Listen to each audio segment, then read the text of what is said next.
Hi, my name is Chris Daly.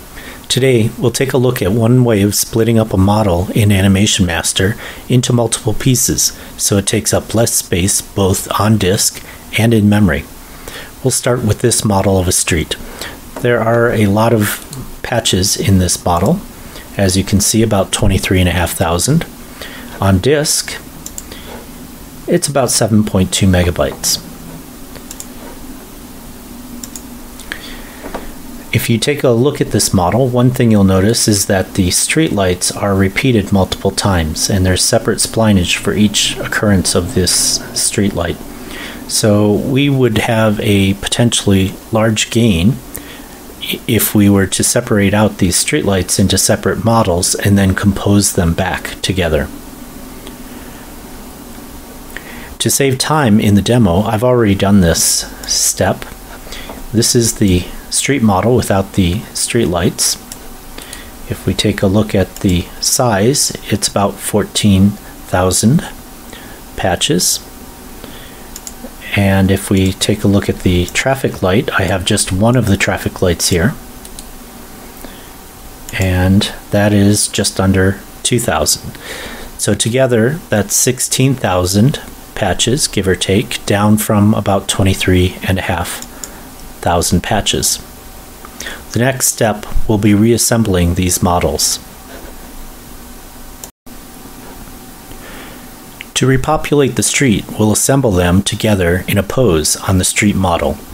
To start, we'll create the pose by right-clicking on the model, going to New, Pose, On Off. The first thing I'll do is turn the pose to the off position. The second thing I like to do is, in the model itself, rename the pose to something more meaningful. In our case, we'll call it traffic lights. And then the third thing, I usually do this after I've done everything else, but it works just as well doing it right here. I'll turn the default value for this property to be on, because whenever we have the street, we'll pretty much always want to have the traffic lights on. Okay, with that done, the next step, we can now begin to recompose the street scene, the street model, with the traffic lights in them. So the way to do this is simply drag the model into the relationship, and I'll want to do that 6 times, once for each instance that we want to appear in the model. So here's the first one, second, third, fourth, fifth, and sixth. The next step then is to position the traffic lights within the pose, so they will be where they need to be. I will go ahead and do one of these, and then I'll pause the video and complete the remaining 5 so you don't have to watch me fiddle around with it. Okay, so we will start moving this to where it needs to go.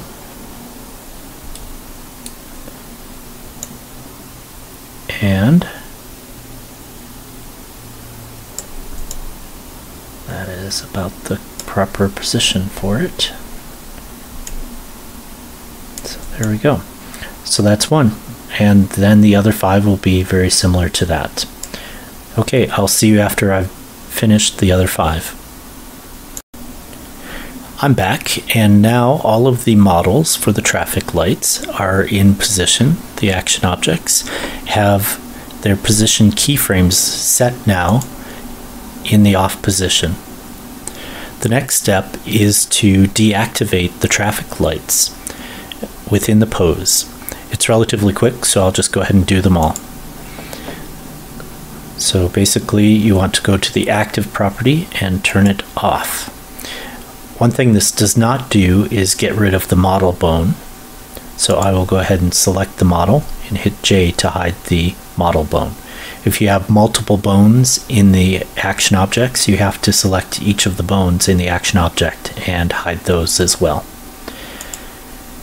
Okay, the next model, we'll just turn it off, select it and hit J. Next model, off, select J, off, select J, off, select J, off, and select J. So now we have successfully completed the off pose position. Now we'll go to the on pose position, and as you see, the traffic lights are off here, so we'll have to reverse the change that we just did. So I'll go ahead and make this active again and hit J to re-enable the bone, and I'll do that for each and every one of these traffic light objects. Active and J, active and J, active and J, active and J. And there we have it. So we're pretty much done. Just for fun, why don't we go ahead and move this into a choreography. I will now drag my street object into the choreography and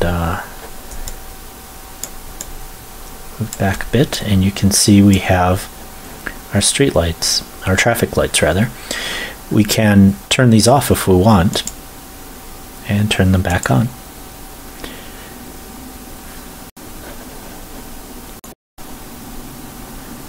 Now that I've shown you an example of how to compose objects together by using poses, I thought I'd show you a larger example of this in use.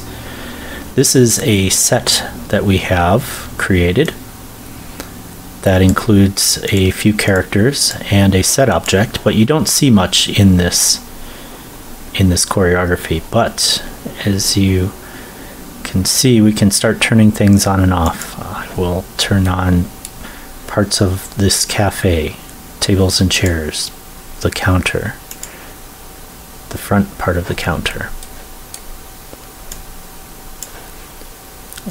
ceiling lamps,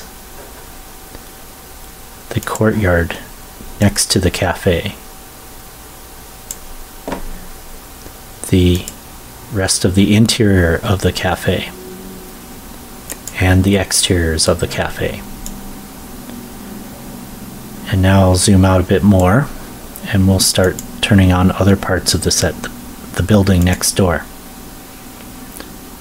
And we'll just keep turning on parts of the set, including the street, which you saw me building earlier. The building down at the end of the street,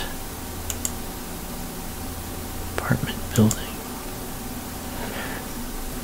As you can see, we're just getting started on our set, and we could add a whole lot more, and we will as time goes on. You can probably start seeing the power of this feature, of this ability, of this technique.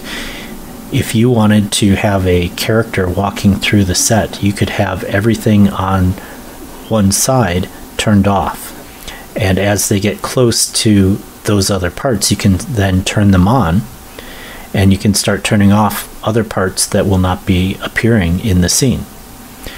And with this, you can make the whole system a lot lighter, a lot more efficient. Another option is if you're animating, a lot of times the set itself gets in the way. Well, you can just go to the beginning of the animation and turn off everything that's not relevant. For example, if I were doing something inside the cafe, I can go ahead and turn all of these off, all of these other buildings off, go to the cafe, turn off the exterior, perhaps turn off the courtyard next to it, and then I could animate my character with just this much of the set. And that would make it a lot easier for me to move around and not have to worry about the walls or any other part of the building. Even if this is too much, I can turn off more of the, if I'm working in this area, I can just turn off almost everything except for what I need my character to interact with. And and it's at a minimum level. I can just animate with the things I care about and not worry about everything else.